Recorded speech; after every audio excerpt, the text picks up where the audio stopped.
Olala Akamukamba nukobei umoja wewe nukobei nukobei leo ni leo leo ni leo leo ni leo asemaye kesho ni Mungu asemaye kesho ni Mungu mama ni Mungu ni Mungu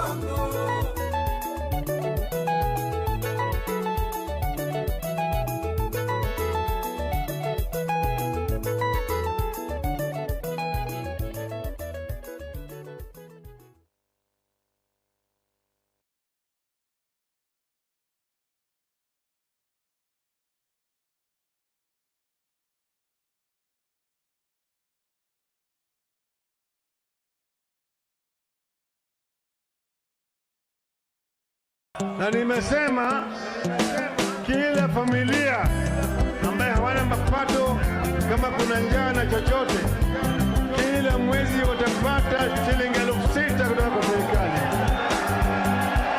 Nataka vijana wafanye kazi wa maana, sio kazi ya kusukuma wilbaro. yani leo ni Azimio inawezekana mwaka huu ni Azimio inawezekana Raila Odinga anatosha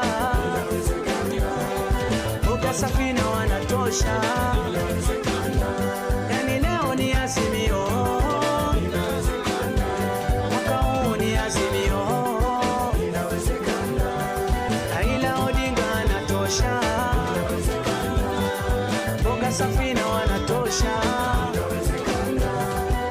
Rero ni rero ayangu rero ni rero Rero ni rero jamani rero ni rero Baba Tinga fire fire fire fire Azimio fire fire fire fire Tuko na baba kea 6,000 ziwe mfukoni mengi yatatokea maendeleo paka mashinani kwa kilimo biashara Boga safi anatenda miradi kwa kina mama na mashule yatajenga hata watunza wa mama wajane hata basari watoto wasome hata watunza wa mama wajane Boga safi kazi safi wale moja yani leo ni Azimio inawezekana mwaka huu ni Azimio inawezekana Raila Odinga anatosha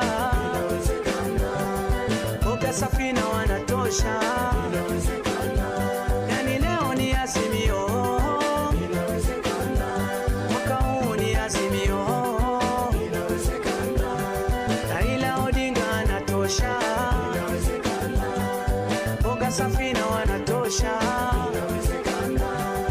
Baba Raila Odinga, mtetezi wa anyonge, Boga na mama Safina, kazi safi muzire Safina, anomayo mikono wagwire, Boga uchitapa kazi uzire, tonda watabu Raila uchigbira Safina, tonda watabu uchigbira ye Boga baba. yani leo ni Azimio inawezekana mwaka huu ni Azimio inawezekana Raila Odinga anatosha inawezekana Boga Safina wanatosha inawezekana yani leo ni Azimio inawezekana mwaka huu ni Azimio inawezekana Raila Odinga anatosha inawezekana Boga Safina wanatosha Raila ndo Mandela wetu, yeye ni wetu, kaleta ugatuzi kwetu, mkombozi wetu. Miaka 5 ni yako we baba, ulete mipano Nairobi, Mombasa. Tuko tayari na baba, tusonge mbele, tuko tayari Azimio lipike kilele, tuko tayari na baba, tusonge mbele, tuko tayari Azimio lipike kilele.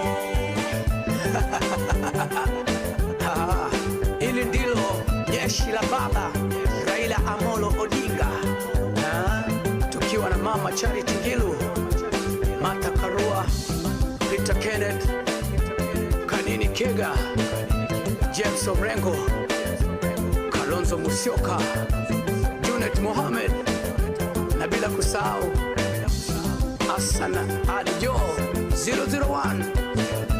Nisalimie Mama Safina Kwekwe, mwambie hapa ndo timu ushindi, tunakwenda na boga safi, mambo safi. Fire! Fire! Fire! Vijana fire! Vijana fire! Asanteni sana.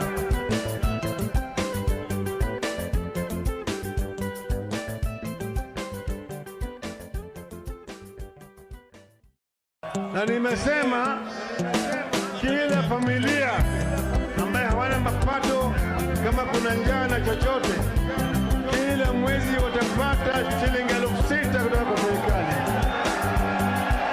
Nataka vijana wafanye kazi wa maana, sio kazi ya kusukuma wilbaro.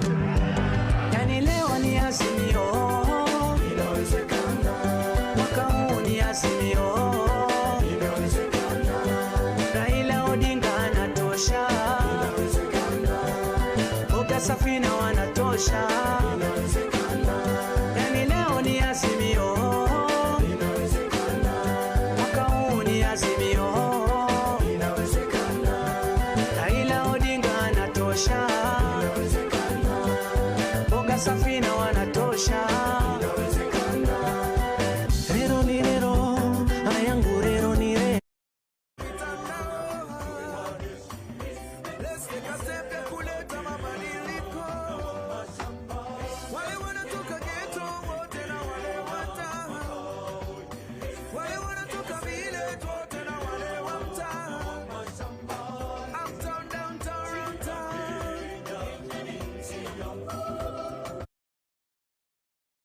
Anatenda miradi kwa kina mama na mashule atajenga, hata watunza wa mama wajane, hata basari watoto wasome, hata watunza wa mama wajane.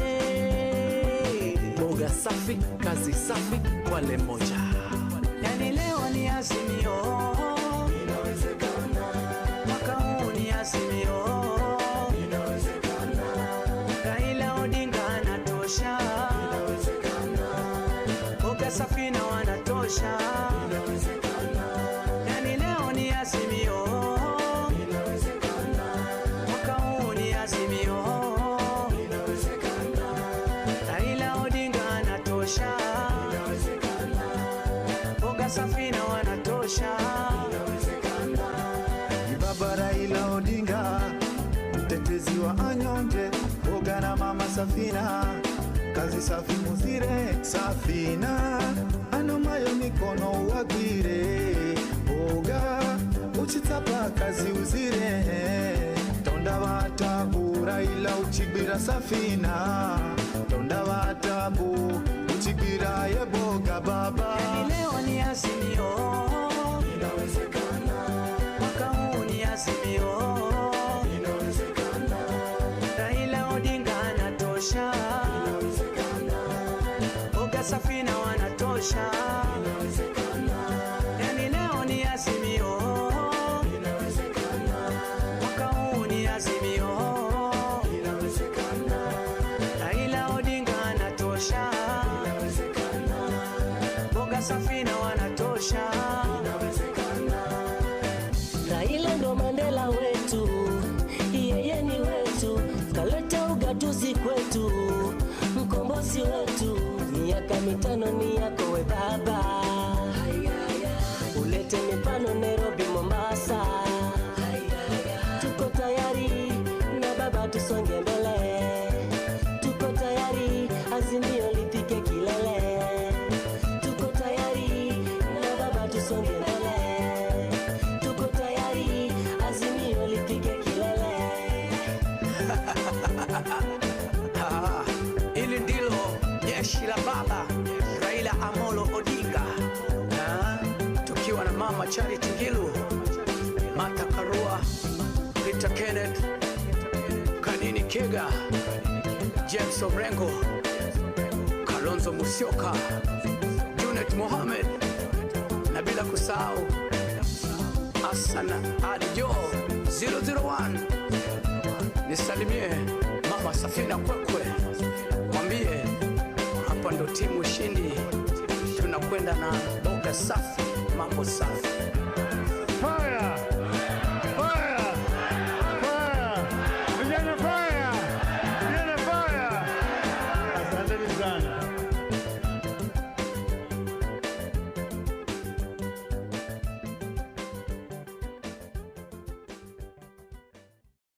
Na nimesema kila familia ambaye hawana mapato, kama kuna njaa na chochote, kila mwezi watapata shilingi 6,000 kutoka kwa serikali. Nataka vijana wafanye kazi wa maana, sio kazi ya kusukuma wilbaro. Yani leo ni Azimio, inawezekana, mwaka huu ni Azimio, inawezekana, Raila Odinga anatosha, inawezekana, boga Safina wanatosha. inawezekana, Yani leo ni Azimio, inawezekana, mwaka huu ni Azimio, inawezekana, Raila Odinga anatosha, inawezekana, boga Safina wanatosha.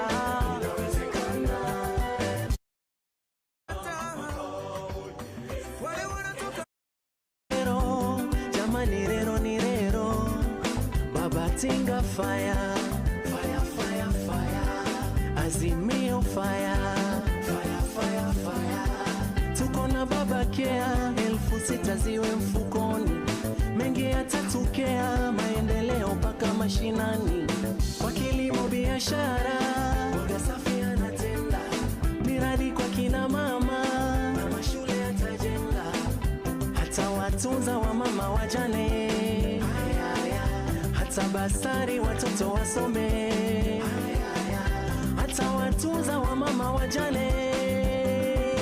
Boga safi, kazi safi, wale moja. Yani leo ni Azimio, Inawezekana, mwaka huu ni Azimio, inawezekana, Raila Odinga anatosha, inawezekana, boga Safina wanatosha. inawezekana, Yani leo ni Azimio, inawezekana, inawezekana, Raila Odinga anatosha, inawezekana, boga Safina wanatosha. inawezekana, Ni Baba Raila Odinga, mtetezi wa anyonge, boga na Mama Safina, kazi safi muzire Safina, anomayo mikono wagwire, boga uchitapa kazi uzire, tonda watabu Raila uchigwira Safina, tonda watabu uchigwira ye boga baba. Yani leo ni Azimio, inawezekana, mwaka huu ni Azimio, inawezekana, Raila Odinga anatosha, inawezekana, boga Safina wanatosha. inawezekana, Yani leo ni Azimio, inawezekana, mwaka huu ni Azimio, inawezekana, Raila Odinga anatosha, inawezekana, boga Safina wanatosha. inawezekana, Raila ndo Mandela wetu, yeye ni wetu, kaleta ugatuzi kwetu, mkombozi wetu, miaka 5 ni yako we baba, ulete mipano Nairobi, Mombasa, tuko tayari na baba, tusonge mbele, tuko tayari Azimio lipike kilele, tuko tayari na baba, tusonge mbele, tuko tayari Azimio lipike kilele. Hili ndilo jeshi la Baba Raila Amolo Odinga, tukiwa na Mama Charity Ngilu, Martha Karua, Peter Kenneth, Kanini Kega, James Orengo, Kalonzo Musyoka, Junet Mohamed, na bila kusahau Asana Adjo 001 nisalimie mama Safina Kwekwe, mwambie hapa ndo timu ushindi, tunakwenda na boga safi, mambo safi. Fire! Fire! Fire! Vijana fire! Vijana fire! Asanteni sana.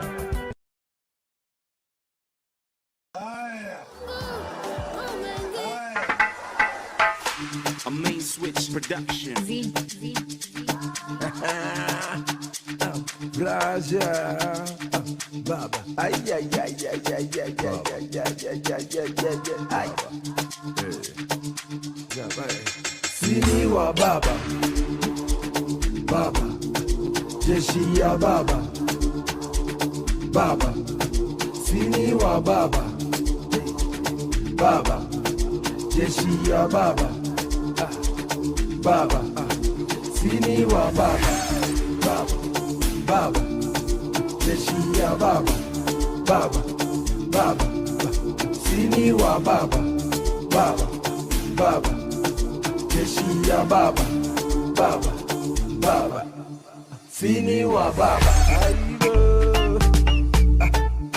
ay, ay, ay, ay, ay, ay, ay, ay, ay, ay, ay, goza, goza, ay.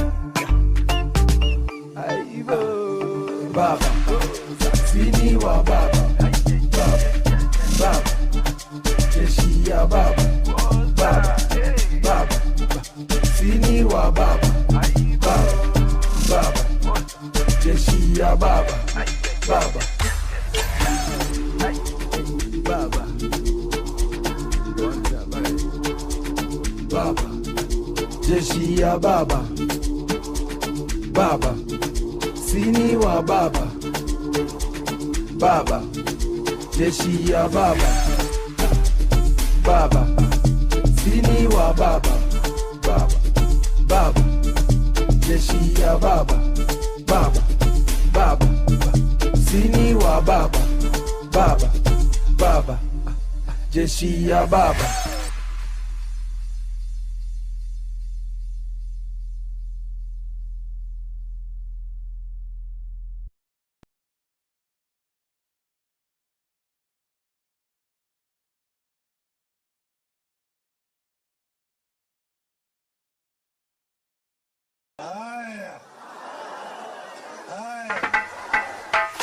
A main switch production. Plaza, Baba. Ay, ay, ay, ay, ay, ay, ay, ay, ay, ay, ay, ay. Sini wa Baba, Baba, jeshi ya Baba, Baba, sini wa Baba, Baba, jeshi ya Baba, Baba, sini wa Baba, Baba, Baba, jeshi ya Baba, Baba, Baba, sini wa Baba, Baba, Baba, jeshi ya Baba, Baba, Baba, sini wa Baba. Ay, ay, ay, ay, ay, ay, ay, ay, ay, ay, ay, ay. Goza, goza, ay, ay, leader in the National Assembly who are going to guide us in the program. Let's put our hands together as we welcome the principals who are now coming in. Welcome, Your Excellency. Your Excellencies, welcome.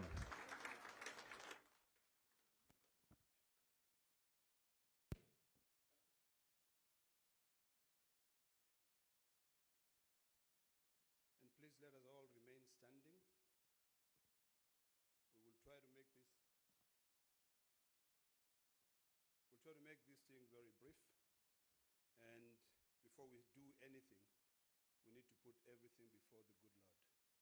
So allow me at this particular time to invite the Honorable Haiki Mizingi to pray for us. Haika,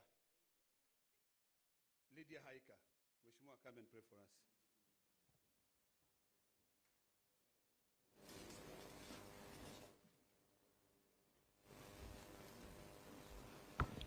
Asante sana na tuamini na tuombe. Mungu Baba Mwenyezi, tunakuja mbele zako asubuhi ya leo tukilisifu na kulitukuza jina lako. Tunakushukuru Mungu kwa ajili ya nguvu, afya na uhai uliotupatia.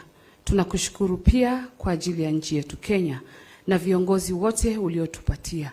Siku ya leo tunakukabidhi mikononi mwako, ya kwamba yoyote atakayotendeka hapa, maongezi na yote ambayo atakayofanyika hapa, Mungu, ya kupendeze na yawe ni ya kufaa katika nchi yetu ya Kenya. Na ni katika jina la Yesu nimeomba na kuamini. Please remain standing as I request the Honorable Abdi Salama to come and say a prayer for us.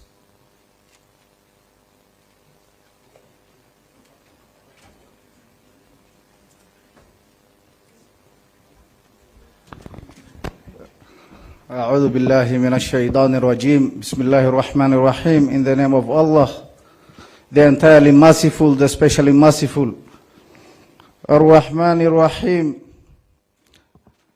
All praise is due to Allah, Lord of the worlds. Ar-Rahman Ar-Rahim, Maliki Yawmiddin, sovereign of the day of recompense. Iyaka na'budu wa iyaka nasta'in. Guide us to the straight path. Sirat Allah. أنعمت عليهم غير المغضوب عليهم ولا الضالين. The path of those upon whom you have bestowed favor, and not of those who you have evoked your anger, or those who have gone astray. Oh God, oh Allah, make us among those who cooperate in righteousness and piety. Oh Allah, make us among those who strive for justice and not for discord. Oh Allah, make our affairs easy for us and guide us to what you love and you are pleased with. Oh Allah, bring our hearts together, reconcile between us and guide us to the paths of peace. Amen, amen, amen.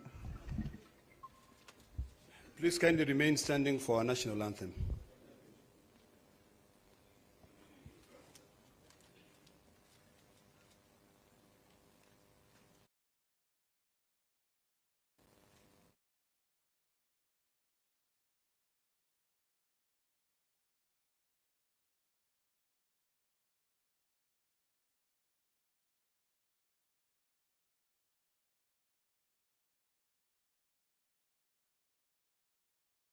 This our land and I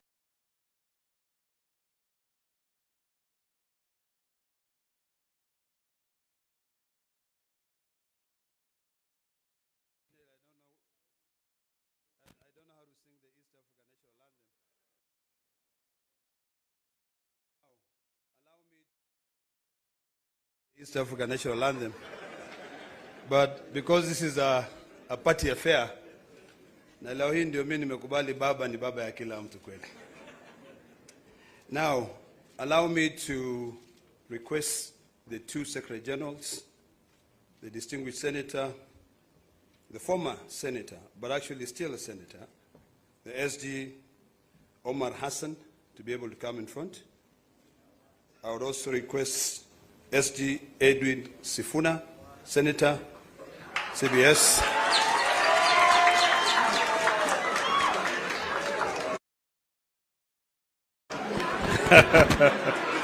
You may clap again.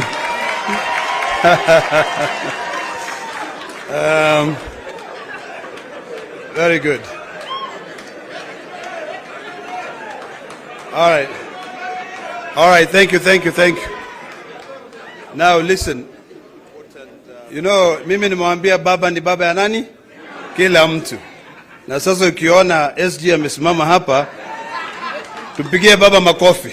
Ama namna gani? Now, Bwana SG, this is a very, and I'm going to request, can you please get the statement?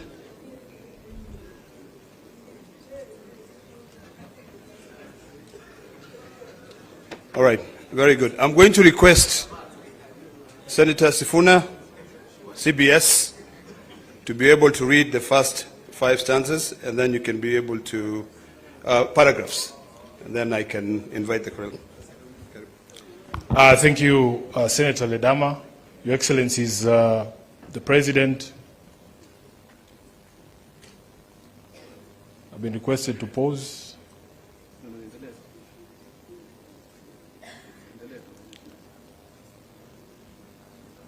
Can I proceed, Your Excellencies?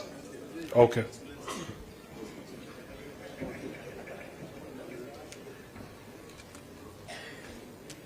Thank you very much.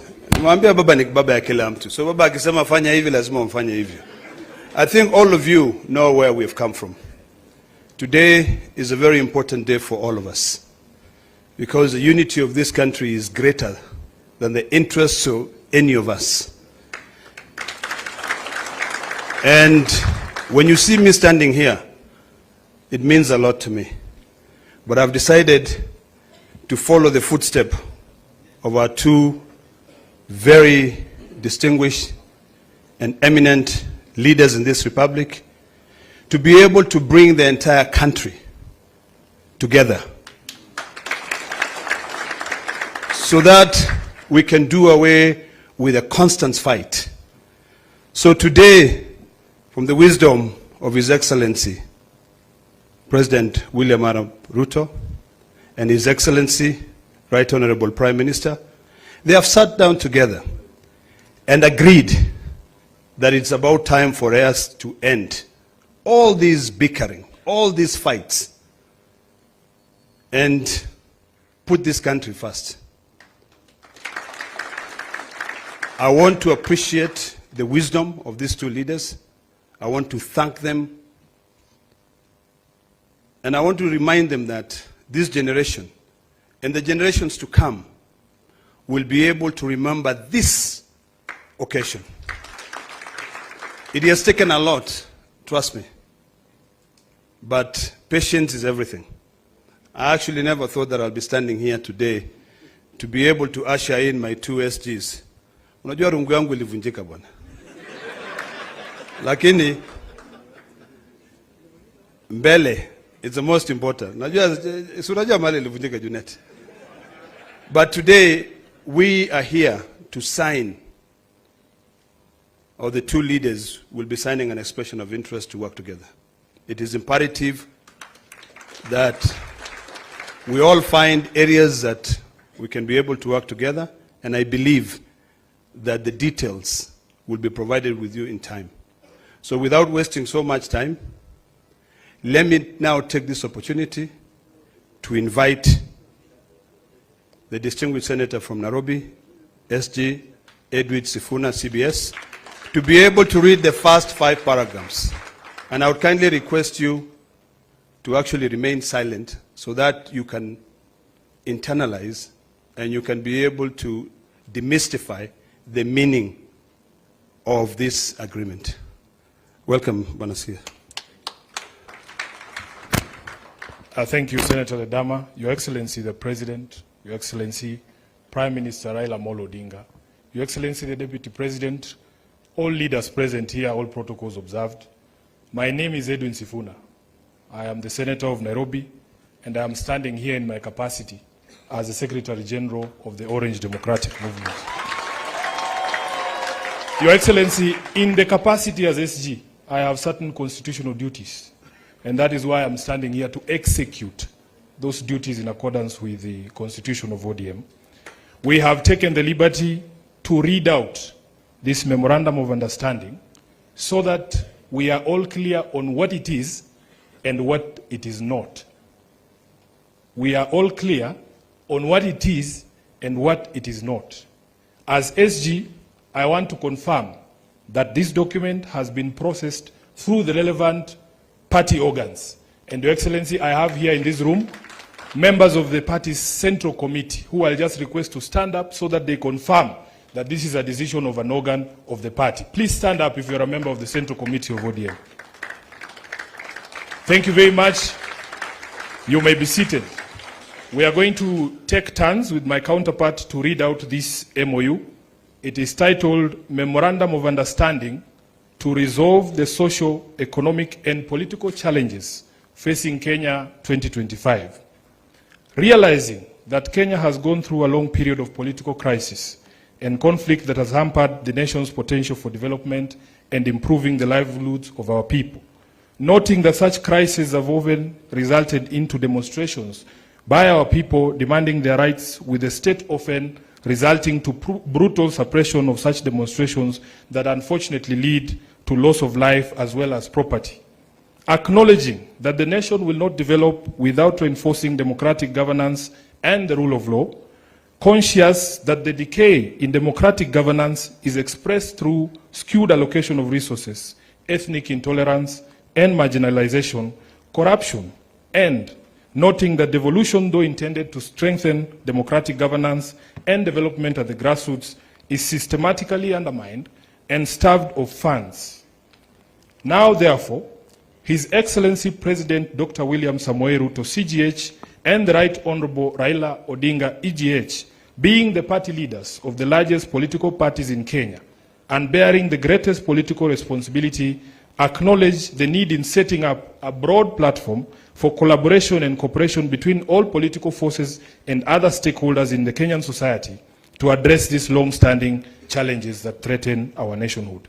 As a first step towards this collaboration, His Excellency President Dr. William Samoei Ruto, CGH, and the Right Honorable Raila Amolo Odinga did set up the National Dialogue Committee in the year 2023 and hereby make this resolution on the initiatives that must be undertaken to instill further confidence in the country.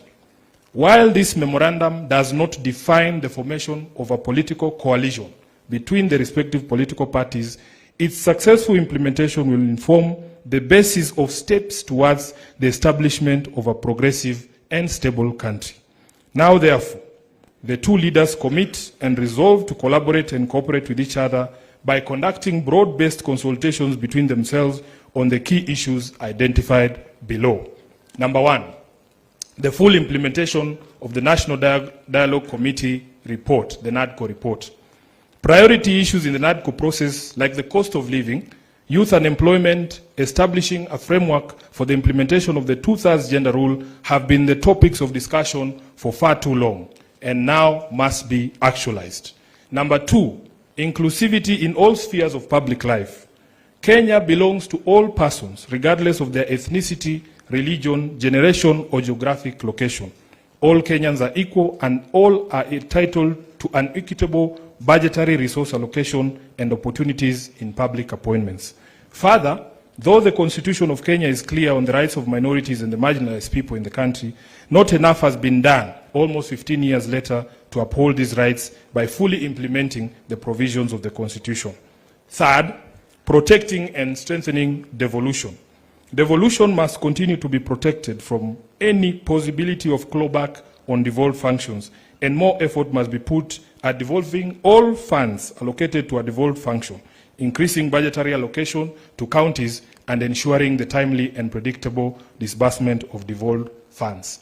Your Excellencies, allow me to now invite my counterpart, the Secretary General of UDA, the Honorable Hassan Omar, Senator, to continue with the rest of the document. I thank you. Your Excellency the President, Your Excellency the Prime Minister, Your Excellency the Deputy President, Your Excellency the Chair of UDA. Like my brother Sifuna, I can confirm that UDA has also processed this document through the necessary protocols that are established by our Constitution. Present here is the National Steering Committee, which is chaired by His Excellency the President, who I will not ask to stand. There's also the National Executive Committee of the UDA. Can you please rise for recognition? And we also have the UDA Party Parliamentary Group that is also present in this auspicious occasion. I will proceed from where my brother Sifuna left. Number 4, promoting and protecting the livelihoods of young people. Urgent and massive investment must be made in all high potential sectors of the economy, including mining, blue economy, agriculture, and ICT, to create sufficient employment opportunities that provide ways for young people to earn a decent living. Nationwide economic stimulus programs must therefore be initiated. Young people must also be mainstreamed in all political spaces to bring their voices to the table and their participation to the center of all activities. Number 5, leadership and integrity. Kenyans are concerned by the expression of opulence, accompanied by rude and arrogant conduct of public officers, and the apparent impunity that has followed the same. It must be enforced that the demeanor of public servants needs to reflect the dignity of their offices and the respect owed by them to the citizens of the Republic of Kenya. We must also urgently provide a legal and institutional framework for addressing conflict of interest among public servants. Number 6, the right to peaceful assembly and protest under Article 37 and compensation of all pending claims of abuse and derogation of their rights. Derogation of the rights to peaceful assembly and protest remains one of the most shameful realities of the excesses of the Kenya's law and order responses since independence. The effort to uphold this right must now involve not just the taking of responsibility by officers who break the law, but also by compensation of the victims of these derogations. An amnesty must be granted to all those who are charged for offenses based on the exercise of their right to peaceful assembly. The National Police Service must update their methods and processes of dealing with demonstrations and assemblies when they are held, and particularly when they have to be managed or contained. 7, the national debt. The urgent audit must be conducted of how much has been borrowed in the past and how it has been used. Going forward, we must stop the ballooning of the national debt and ensure accountability for future borrowing. Lastly, we must ensure that borrowed money is used in all manners that grants an equitable benefit to all Kenyans in every region of the country, since payments are made by all from taxes regardless of their locations. Number 8, the fight against corruption. Kenya needs to move from talk to action. We must move from the fight against corruption to winning the war against corruption. We must enhance the capacity of institutions that enforce accountability, and particularly the offices of the Auditor General, the Controller of Budget, and the Ethics and Anti-Corruption Commission. 9, stopping wastage of public resources and promoting government efficiency. A new ethos of public expenditure in both national and county governments must be inculcated in a manner that promotes austerity, justification, and effectiveness in the use of public resources. Number 10, protecting and promoting the sovereignty of the people, the rule of law, and constitutionalism. The rule of law requires that government and its officers to obey court orders and only challenge the validity of judicial pronouncements through legal processes. The spectre of abductions and extrajudicial killings do not bode well for democracy.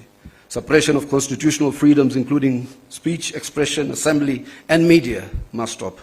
Furthermore, political parties, being key pillars of democratic participation, must be strengthened.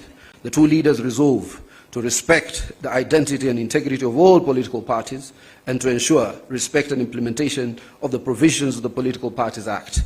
The dialogue and collaboration between the two leaders shall achieve its objectives by A, holding regular consultations on pressing issues of interest to the people of Kenya.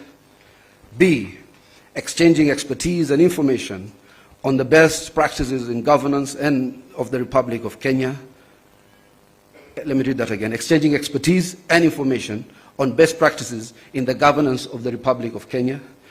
And the two leaders shall deploy their political infrastructure to examine the above matters and any other issues requiring their attention, and shall engage necessary expertise that will assist them in addressing the matters arising. Signed, His Excellency Dr. William Samoei Ruto, CGH, Party Leader of the UDA, and also to be signed by His Excellency the Right Honorable Raila Odinga, EGH, Party Leader of the Orange Democratic Movement, on the 24th day of March 2025. Let us appreciate the two distinguished senators. And now, before I call my co-MC, may I request that the table be brought here. We have the dates. It's 7th of March. But you'll be able to see it actually. Before I call my co-MC, the Majority Leader, can I please request that table and seat to be brought here so that the two leaders can be able to come and sign. And now, allow me to hand over the mic to my co-MC, a man I couldn't see eye to eye, but now I'm seeing eye to eye. Kimani Ichung'wah to take over from there. Thank you very much. Thank you, my co-MC, Senator Ledama. Your Excellency, as the stage is set, as my co-MC, Senator Ledama, has said, we are here to witness as you and His Excellency, Right Honorable Prime Minister Raila Odinga, sign this MOU, which forms a framework of how we will work together as the two largest political parties. Your Excellency, as we've been told, you and His Excellency the Prime Minister are leaders of the two largest political parties in the country. That means, Your Excellency, that you also bear a greater responsibility than any other political parties or political leaders in the country. And with that responsibility, Your Excellency, you and Prime Minister are expected to bear the responsibility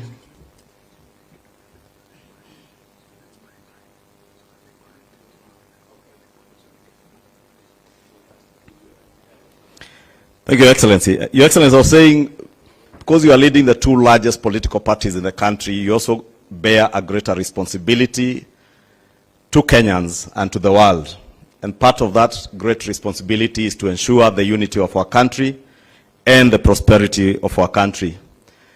And as we have heard from the two SGs of the political parties, this will form a framework for the cooperation of you two as leaders of those parties and the unity of our country led by the two political parties, the two largest political parties. Your Excellency, I will be inviting those who will be flanking you and the Prime Minister as we sign, as I also try to buy some time for the Secretariat to get organized. As I also try to buy some time for the Secretariat to get organized a bit.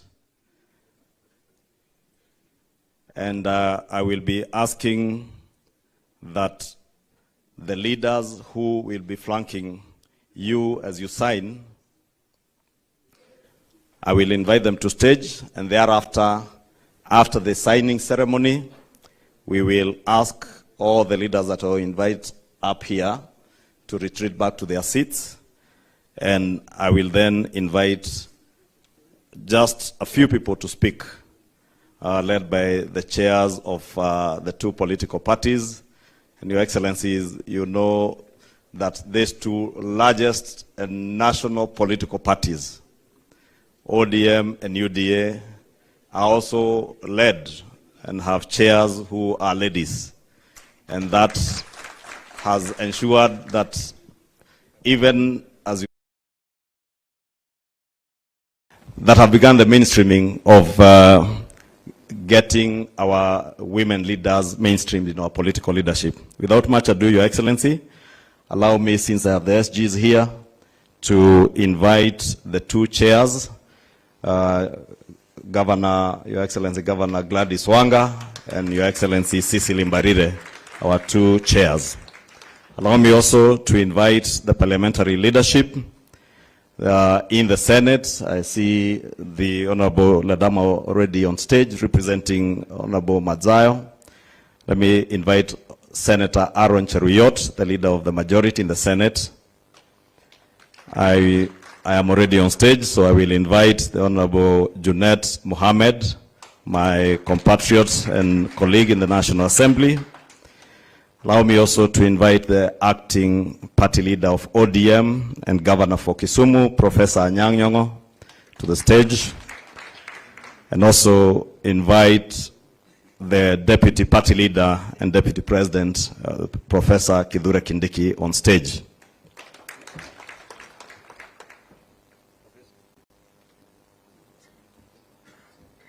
Once you are all settled, Professor, you go to the other side. Professor Kithure Kindiki, Deputy President, to the right.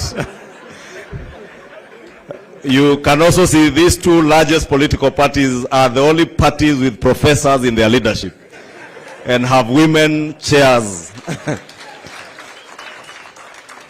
It is now my singular honor to invite the Right Honorable Prime Minister, His Excellency Raila Amolo Odinga, Baba wa kila mtu, to stage.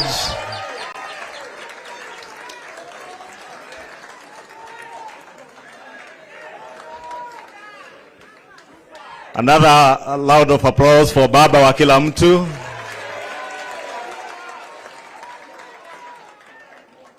Now finally to invite His Excellency the President of the Republic of Kenya and the party leader of UDA to the stage. The Secretary Generals of the two political parties, you will take the documents and please, you may take your seats. The two SGs, you will show our party leaders the pages to sign.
A hand applause to the two party leaders as the two Secretary Generals confirm that they have fully signed together with our legal personnel, Wakili Paul Mwangi and Wakili Kamodho Adrian. I will now invite the two Secretary Generals to display the closed copies of the memorandum that have been signed. Just in front there. You can open the first page, SG. There. Just open the front page and display for a photo session. Front page, front page.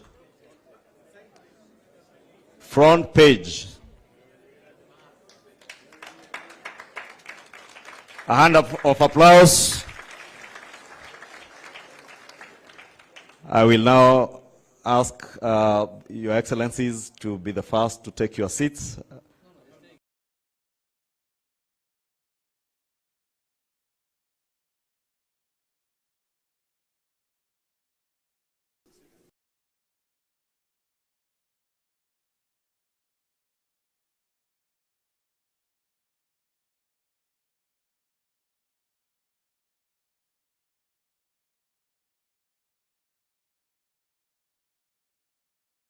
We will try to be very quick. I will now want to invite the chairperson of the ODM party to make her very brief remarks.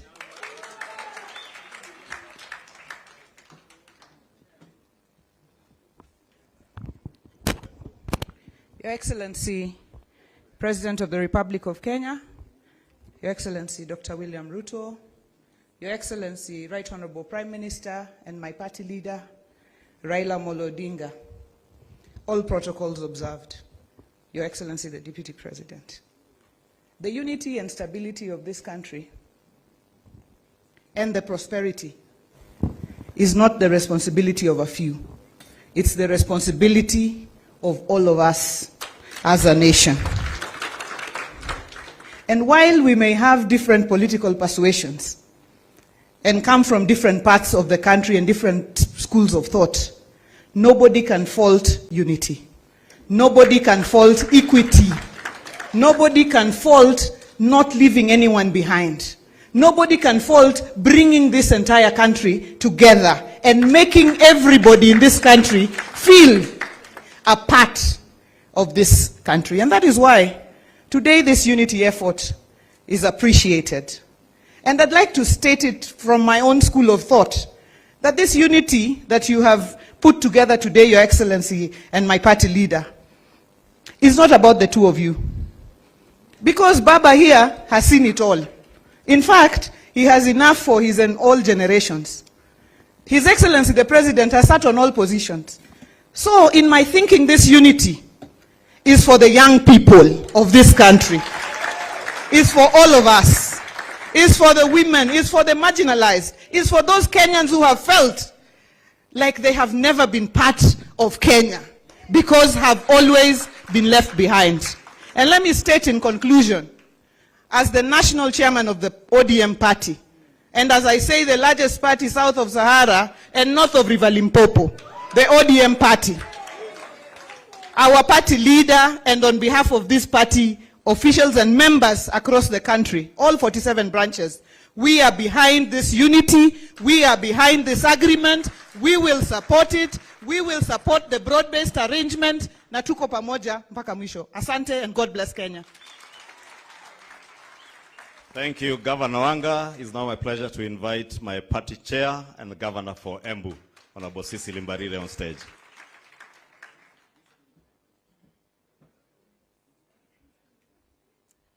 Your Excellency, the President of the Republic of Kenya, who is also the party leader of the UDA party, Your Excellency, Right Honorable Prime Minister Raila Odinga, who is also the party leader of the ODM party, our Deputy President, all protocols observed. It is a great pleasure to be part of this historic event. I want to begin by saying that today we are reminded yet again that the nation will always remain bigger than our individual and party interests. That indeed, at no time will our individual and party interests become more important than those of the nation. I am happy that today, after a lot of rumors in the media, we are not signing an agreement behind closed doors in some private space. I'm also happy that it has taken serious consultations through the party structures to get to where we are. I'm equally happy that we have not signed a document that remains a secret to the people who we represent and who matter most. Today, Kenyans know what we have signed up to. Today, we are not signing to sharing positions. We are signing to issues that affect our people. So, we have today told the people of Kenya that it is not about positions, that actually the issues that have been bedeviling this country are the most critical issues that should bring us together. But more importantly, this sign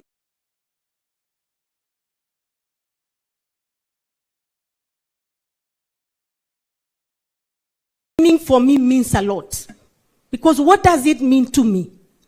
That going forward, We are no longer going to organize our politics at the regional level. We are no longer going to organize our politics at the tribal level. We are going to organize our politics around issues that affect our people. And therefore, this indeed is a great moment. I want to really congratulate the two party leaders, because you could have decided to stick to your hardline positions and decide you are the tough guys, but you realized how important your decisions are to the nation. To the politicians out there who are still stuck to regionalism, we are telling them nationalism is bigger than regionalism. To the leaders out there that believe belonging to the minority means you have no voice, we are telling you today the minority too have a voice in this great nation. To the leaders out there who continue to draw us back to where we come from, we are telling them we are moving forward as one united Kenya. Long live Kenya, long live the ODM party, and long live the UDA party. Thank you very much. Thank you. Our party chair. It's now my honor to invite the acting party leader of ODM and governor for Kisumu, Professor Anyang' Nyong'o, who I also fondly refer to as old boy, not because he's older than me, but because we went to the same school. It is called the Alliance High School. For those who do not know. Bwana Yesu asifiwe. Hallelujah. Thank you very much. Your Excellency, the President, William Samoei Ruto, and my party leader, Raila Odinga. I will not say much. The two ladies have said it all. But there is a Christian saying that goes that once to every man and nation comes a moment to decide. Then it is the brave man chooses while the coward stands aside. Bwana Yesu asifiwe. We see here two brave men who at this point in time in Kenya's history have decided to make an important decision. We must pray for them. It is not going to be easy. Your bed is not made of roses. It is made of thorns. And the thorns are these people here. Not you individually, but you as a collective. Why? Because this decision is going to lead to a lot of demands. Because it might produce results. And those results will not be easy to produce. And therefore I'm saying here that it's us collectively who are present here today to witness this great occasion, to go out there and support the two brave men. Once to every man and nation comes a moment to decide. Then it is the brave man chooses while the coward stands aside. Thank you very much. Thank you, Governor Nyong'o. Your Excellencies, that is it in terms of our party chairs and our party leaders, and mine now just to invite our deputy party leader and deputy president to invite you and take over as MC from now onwards. And Your Excellency, as you have been told, this framework for cooperation is a cooperation not just for the unity of our country, but also to synergize our strengths as the two largest political parties in this country and for the prosperity of all the people of Kenya, all without excluding anyone. Thank you very much, and now my honor to invite the Deputy President, the other professor, Professor Kithure Kindiki, who for the record also attended the same school with the governor for Mombasa and the governor for Nairobi. and Kimani Ichung'wah was in the other school. Your Excellencies, William Ruto and Raila Odinga, my task is to moderate the last and remaining part of this event. As I do that, allow me, Your Excellencies, to say two things. The first is to say I am a proud Kenyan to see what is happening here today, because, as other speakers have said, courageous decisions are made by courageous people. Easy and flimsy decisions are made by weak people. And therefore, our coming here to witness this decision is a testament that the future of Kenya looks great, courtesy of the decisions that the two of you have made. The two of you have the largest political infrastructure in our country, by far. Between the two of you, you have the wherewithal, politically speaking, of the entire country. If you were individualistic and selfish, you would have chosen to exercise your muscles, one against the other, on opposite sides of politics. In the process, you may have succeeded in undercutting one another, but in the process, you would have succeeded a great deal in undermining the speed, efficiency of the development of our country. So I thank you, Your Excellencies, for making brave decisions, because not everyone can make those kind of decisions. Many people, even claiming to be leaders, are weak, so they make weak decisions. They make selfish decisions. They make sectarian decisions. They make decisions that only serve to their interest as opposed to the interest of society as a whole. And I dare say, Your Excellencies, that strong leaders think the nation. Weak leaders think division. Congratulations. The second and last point I want to make, Your Excellency, again, is the remarkable convergence of ideology that I see in the coming together of ODM and UDA. I have listened carefully to the joint script that was read by the two Secretary Generals, very carefully. In between, I can confirm, as a long-standing student of constitutional law, practice, and government, that between the two parties, because I could see the language from ODM, the language from UDA, the issues raised here, which we pray under your leadership jointly, you'll help us pursue them as a country. Those issues will resolve the things that have held Kenya back all this long. And therefore, those who have spent time, years, decades investing in division, investing in negative ethnicity, investing in parochial and petty dreams, their journey has come to an end. I want to thank you, Your Excellencies.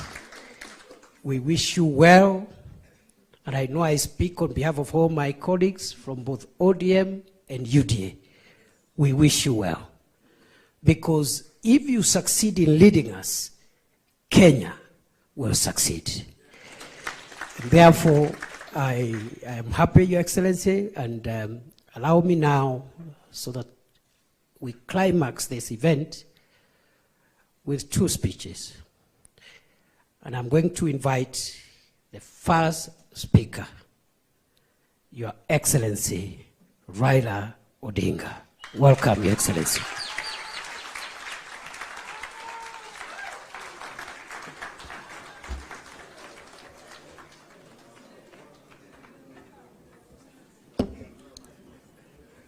Hi.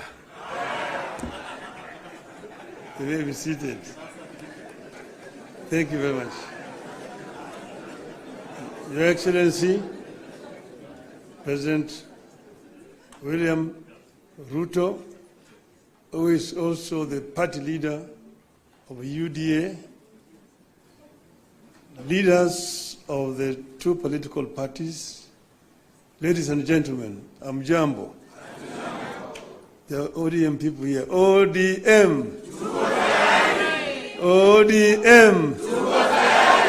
ODM. You see, wako tayari. Well, I'm very happy to stand before you here this morning to talk to you after a long period of absence. As you know, that in the last 6 months, I've been engaged in the campaign on the continental platform for the position of the chair of the African Union. Some people ask me, why did I decide to run for that position? And I say that I was approached by senior leaders on the continent who, when they saw that that position was becoming vacant, they needed somebody with a Pan-Africanist ideology to go and try to set that movement in the right path so that it can achieve the objectives for which the founding fathers formed it. So they then sent former Nigerian President Obasanjo, to me, to come and persuade me to run. And after a lot of soul searching, I made a decision. And some of you will have seen me with President Obasanjo on my side when I announced that I was going to run for the position of African Union chair. I did not expect to be supported by the Kenya government. But out of blues, President Ruto announced that he will support my candidature.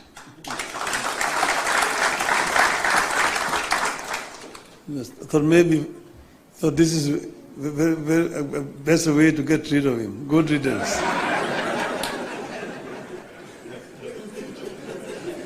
I would say that, in respect of the motives,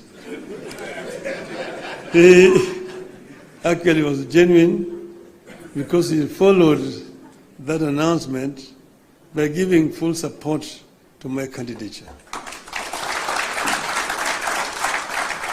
As you know, you cannot run for the chair of African Union without being sponsored by your home government.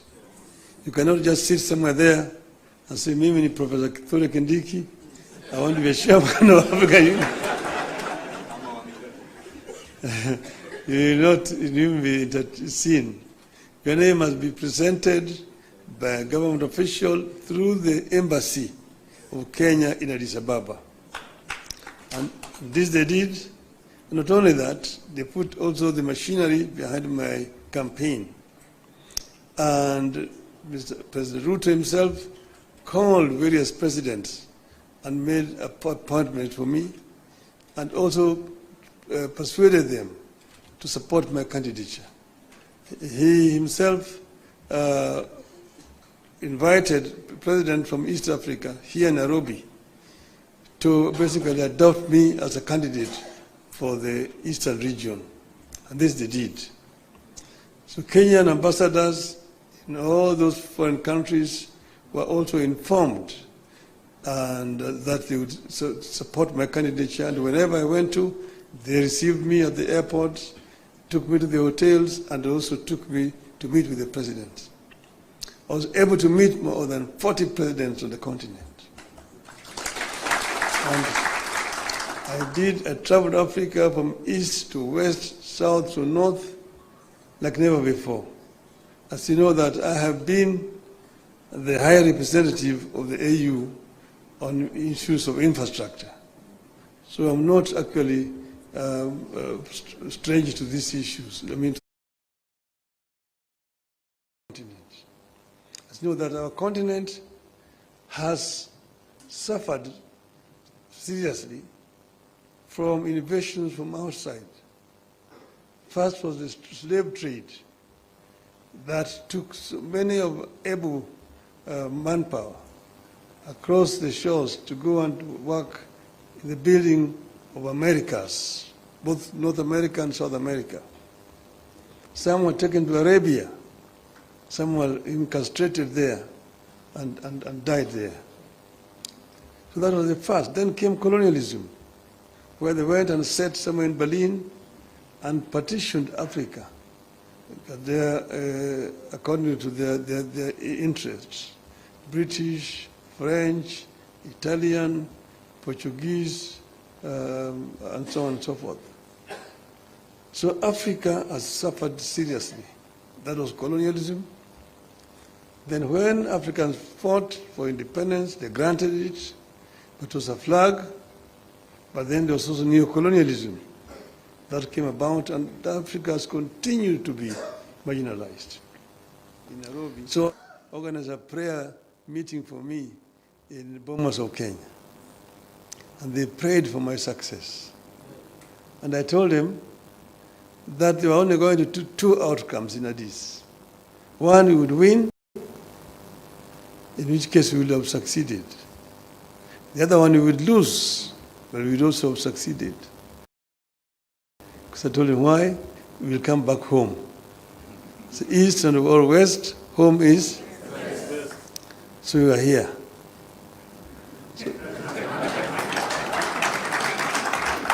when I came back, I went to meet with the president in Mombasa to thank him for the support that the government had given me during that campaign. And he was, of course, very gracious. And at that time, I found when the two teams from the parties had worked out on some documents that they wanted to be signed, I told him I cannot sign the document until I've consulted our people, my people. So I took time. From that time, I went to Kisumu. I met with the professor. I met with leadership and elders in Kisumu. I went to Siaya. I went to Migori. I went to Homa Bay. I went to Busia, where I met with all the leadership from all the 5 counties in Western. Then I went to the coast. I was in Mombasa. I was in Malindi, in Kilifi. I was in Kwale. I came back. I went to Wajir. I came back. Yesterday I was in Kisii. I was in Narok. I was in Nairobi, here in this same building here with leadership of Nairobi. That is what you call random sampling.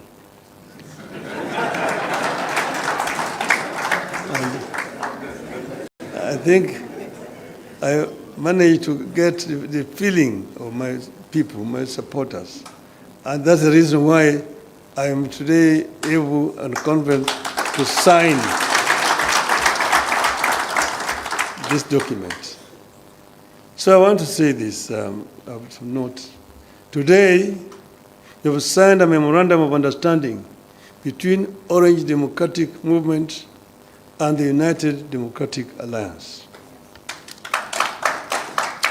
The cardinal goal of the MOU is to help ease the prevailing tensions in the country, reconcile the population, alleviate their suffering, and move the country forward by addressing the critical social political, and economic issues our people are grappling with today.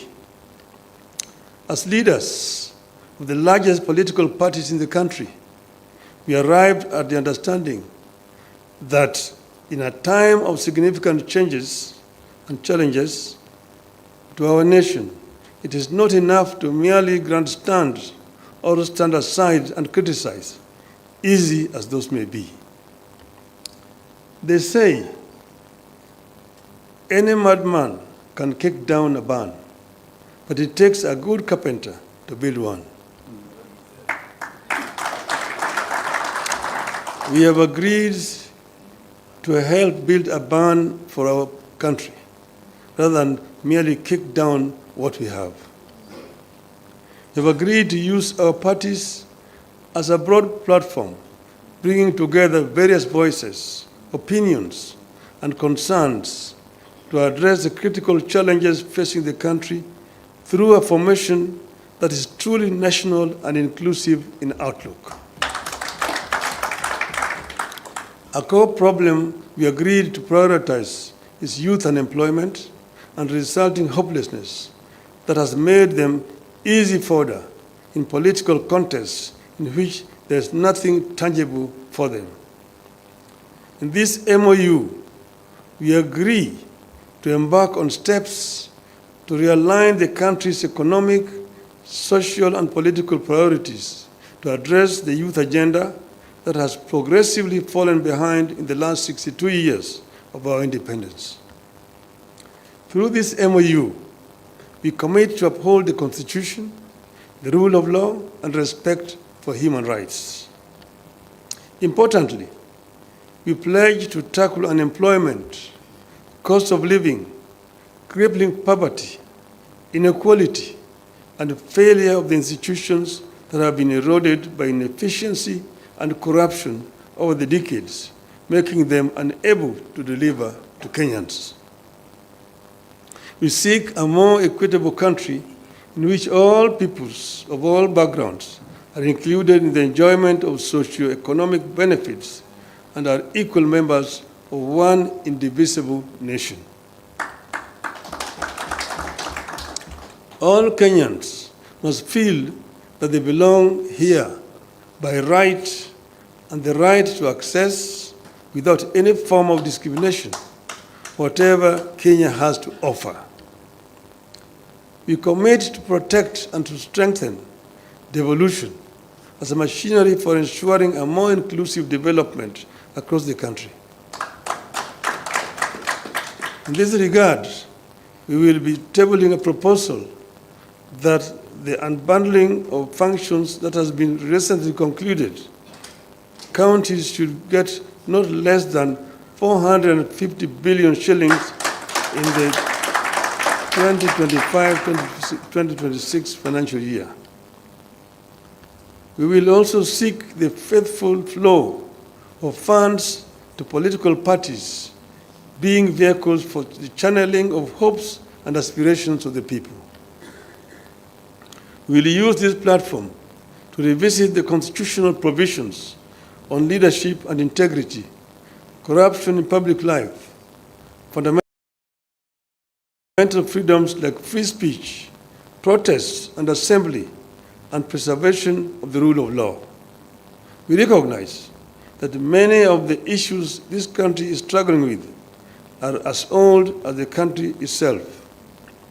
It will take mutual trust between leaders and the creation of a conducive environment for them to be tackled with honesty and objectivity in a broadly constituted formation. As leaders of our parties, we commit to hold regular consultations on pressing issues, exchange expertise and information on the best practices in the governance of the Republic of Kenya, and facilitate and participate in public activities of interest to the people of Kenya that relate to their problems. We make it clear that the memorandum we have signed today does not define the formation of a political coalition between ODM and UDA. However, its successful implementation could inform the basis of steps toward the establishment of a broadly constitutive and progressive formation for a stable country in future. We urge all Kenyans who are interested in having a stable, inclusive, and progressive country, devoid of grandstanding and alienation of whole communities and regions, to rally behind this formation in the interest of our nation. God bless Kenya. Thank you. My president now to invite my brother, William Samoei Ruto, to come, the party leader of UDA.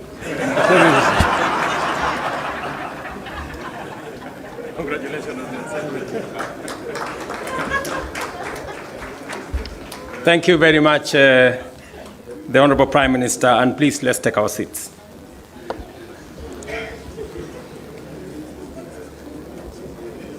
Your Excellency, Raila Amolo Odinga, Prime Minister of Kenya and party leader of my former party.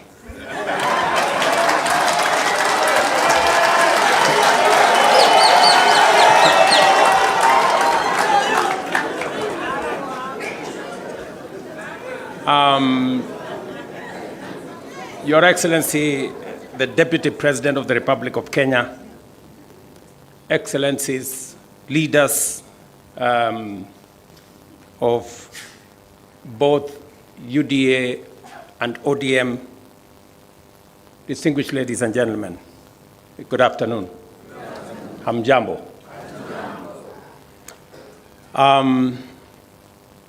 I want to associate myself with the comments that have already been made by my elder brother, Raila Odinga, on the journey that we have come as our two political formations. When His Excellency Raila Odinga decided to run for the position of Africa Union Commission Chair, it was obvious to me that, number one, as a citizen of this country, I owed him support. And it was also clear to me that knowing him as a Pan-Africanist, as a leader with experience, and that he had immense understanding of issues Africa, he qualified for not just my support, but that of the government of Kenya.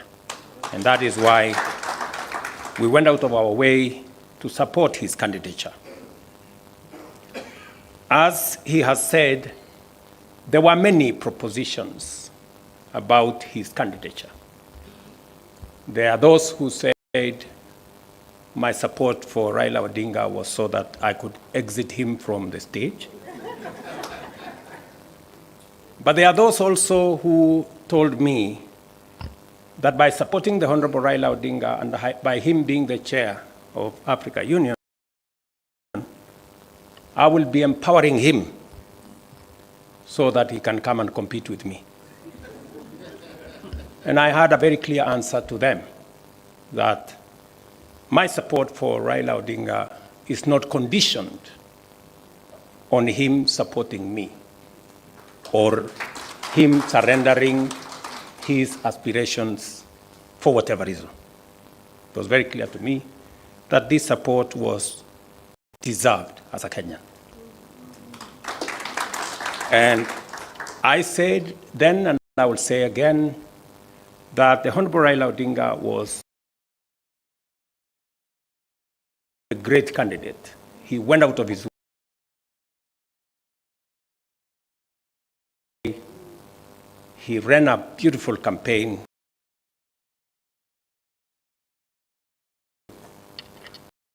And I said then, and I will say again, that the Honorable Raila Odinga was a great candidate. He went out of his way. He ran a beautiful campaign, and I am very proud of his candidature. The outcome notwithstanding. And when he came back, we have been working together in the broad-based arrangement that we have that is inspired not by what is in it for me or him, but how we can close ranks and deal with the issues that affect the people of Kenya. And that brings us to this moment. And I must congratulate the Honorable Raila Odinga and the ODM party for their boldness and courage to take the position for Kenya and for the people of Kenya. That to me is a very bold decision. It's a very courageous decision. It may not be a popular decision, but that does not undermine the fact that it is the right decision to stand with the people of Kenya. And allow me to say that our country is undergoing major shifts across socio-economic and political spheres. Many of these transformations are occurring within the broader context of globalization and unprecedented technological, geopolitical, climatic, and demographic changes, creating an atmosphere of immense pressure, formidable challenges, and even an existential crisis.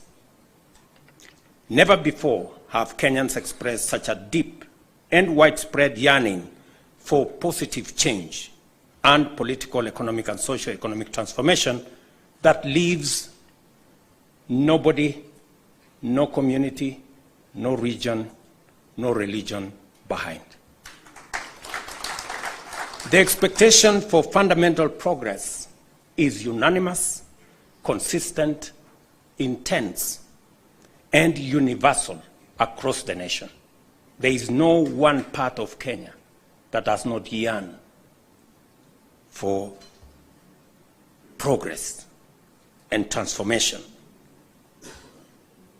These aspirations, grounded on our nation's enduring character of boldly pursuing freedom, democratically managing our diverse interests, and engaging progressive institutions such as a clear notice for all of us that the time has come for us to seize this historic opportunity, unite more strongly than ever before, and deliver meaningful change to the Kenyan people. We undertake this commitment with the understanding that while our political parties may differ in strategy, we share a common goal: to build a united, secure, and prosperous Kenya under a government that is capable, committed, and willing to ensure abundance and opportunity for all without exception. This realization has enabled Kenya's largest political movements to engage constructively, recognizing the unique opportunity before us. As leaders and as a generation of citizens, we must embark on a bold and radical path of national transformation, confronting and resolving the fundamental issues that have shaped every national crisis since independence. And we have had an able listing of what this is. This is the path towards the promised land where freedom and opportunity are guaranteed for all. We recognize that this moment is unlike any other. It is not enough to merely identify systemic and structural obstacles that have denied generations a fair chance to achieve their aspirations. More importantly, we must rise above political differences and embrace a higher vision of the Kenya we all deserve. Understanding, therefore, that jobs, wealth, enterprise opportunities, and social services must be provided within an environment that is free, open, democratic, and competitive, we move forward with a shared commitment that is not only doing the right thing for our nation, but also to ensuring they are done right. We, the leaders of UDA, Kenya Kwanza, and ODM, commit to implementing the NADCO report to address key national issues, including the cost of living, youth unemployment, and gender inclusion. We also pledge to foster inclusivity in governance and development, protect and strengthen devolution, invest in creating opportunities for the youth, uphold integrity in leadership, and safeguard the right to peaceful assembly. We will raise and manage national resources responsibly to reduce our debt burden by ensuring transparency, responsible borrowing, and an audit of past debts. To realize and to know what has been borrowed, for what purpose, and how is it going to be paid. I attempted to set up this audit. It didn't work. I am confident that under this broad formation, we will now be able to audit our debts. This moment is not about William Ruto or Raila Odinga. This agreement, this memorandum of understanding, is not about sharing positions or winning elections. It is about the people and the interests of Kenya.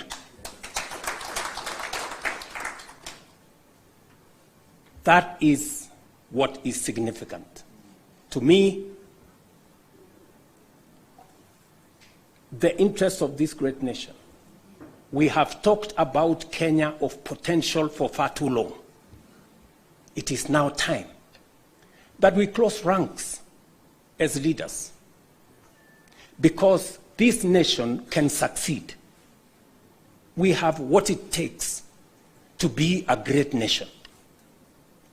But we haven't made the steps and the decisions that would make this nation great, because we have always been making politically correct decisions. We need to make decisions that are correct as far as the interests of the people of Kenya are concerned. I must congratulate His Excellency, the Right Honorable Prime Minister Raila Odinga, and the courage he has to make difficult decisions. Not many leaders can make the kind of decisions the Right Honorable Raila Odinga can make. Very few people can put the interests of the nation and the interests of the people above or ahead of their own personal interests. I say that without fear of any contradiction, because I know the kind of difficulty my elder brother has got to go through in getting us to this position. And my brother Raila Odinga, history is going to charge you fairly for what you have done for this nation.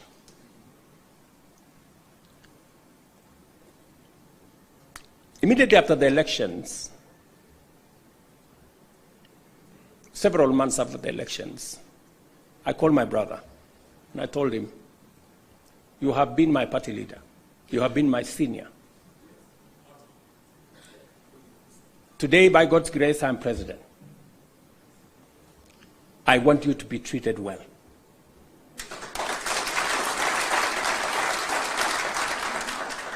And I will do whatever it takes to make sure that you have respect in Kenya. And I am not doing this so that for any other reason that is selfish to me. I am doing this because I'm a younger person. You are an elder as far as I'm concerned, by age. And the contribution you have made to this Kenya deserves respect and deserves support. And that is the relationship I have built with the Honorable Raila Odinga.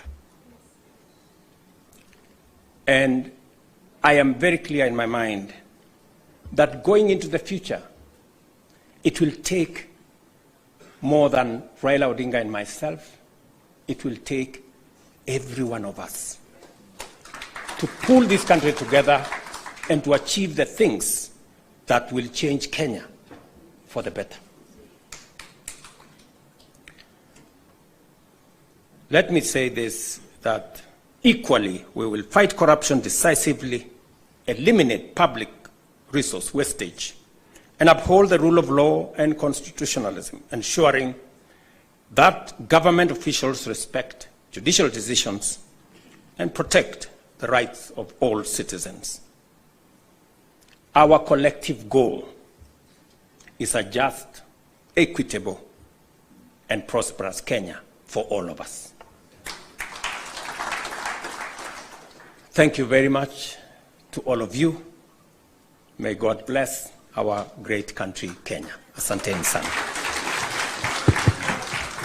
Another round of applause for the principals, please, as I seek your indulgence, Your Excellencies, for a quick photo opportunity.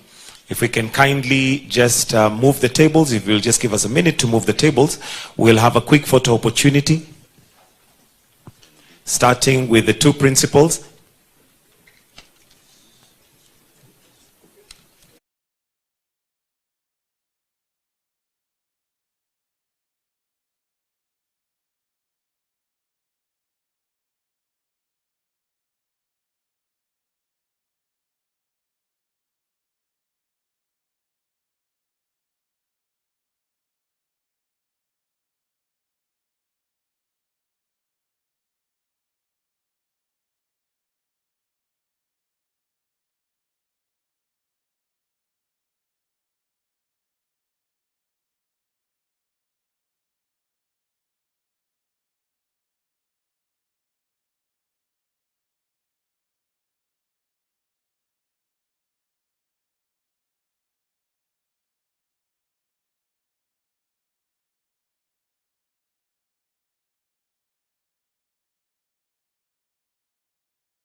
Baba, Fini wa Baba, Baba, Jeshia Baba, Baba,